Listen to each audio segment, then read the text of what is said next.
이복현 금융감독원장이 총선 결과와 상관없이 기업 밸류업 프로그램의 중장기적 추진이 중요하다고 강조했습니다. 이 원장은 15일 서울 중구 웨스틴 조선 호텔에서 열린 제40회 대한상해 금융산업위원회 행사 후 기자들과 만나 총선은 개별적인 이벤트고 중장기적으로 밸류업 프로그램을 해야 한다고 강하게 믿고 있다고 밝혔습니다. 그는 총선은 개별적인 이벤트일 뿐이며 중장기적으로 논의해야 한다며 어떤 정당이나 세력이 됐건 자본시장 붐을 일으켜서 과거 부동산에 주로 매여있던 우리의 자산운용 큰 틀이 좀 더 생산적인 형태가 돼야 한다고 짚었습니다.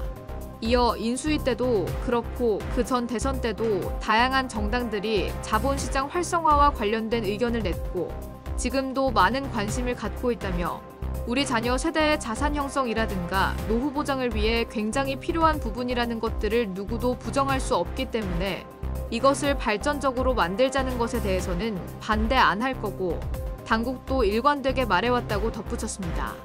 이를 위해 장기적으로 자본시장에 투자한 이들에게는 인센티브를 줘야 한다고도 강조했습니다. 이 원장은 미국의 경우 주식시장 붐을 일으킨 연금제도 역시 장기 간접 투자에 대한 강한 인센티브가 있다고 말했습니다.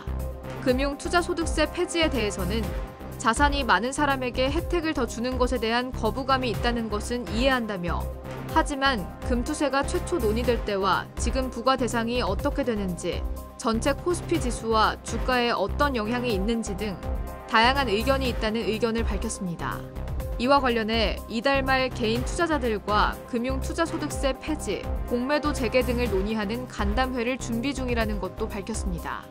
밸류업 프로그램에 참여하지 않는 기업들에 대한 거래소 퇴출 등 규제 가능성에 대해서는 1년 만에 주주환원 정책하라고 해서 바로 답 못 주는 기업들을 어떻게 한다는 건 바람직하지 않다고 일축했습니다. 이 원장은 불공정 거래 내지 편법 거래에 연루돼 여러 차례 경영진이 바뀌거나 사업 공시가 된 것 없이 주가가 급등락하는 탓에 소액주주가 피해를 본 기업들이 적정하냐 차원에서 이야기한 것이라고 설명했습니다. 이어 주주 친화 정책을 마련하지 않았다는 이유만으로 상장사를 퇴출하겠다는 건 아니라는 취지라고 설명했습니다. 아울러 이 원장은 양문석 더불어민주당 당선인의 편법 대출 의혹에 대해 강경한 태도를 유지했습니다.